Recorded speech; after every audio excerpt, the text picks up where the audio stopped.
E3 on daikin 5 tons cassette unit.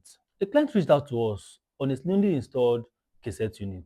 On getting there, it was an easy fix. In fact, so obvious that even an infant technician would know what to do. But this had been the problem ever since the AC has been installed. In this video, I'll take us through the journey of how we fix this AC. I mean, the error E3 on daikin cassette unit. I'm sure you're not used to seeing me work in person, right?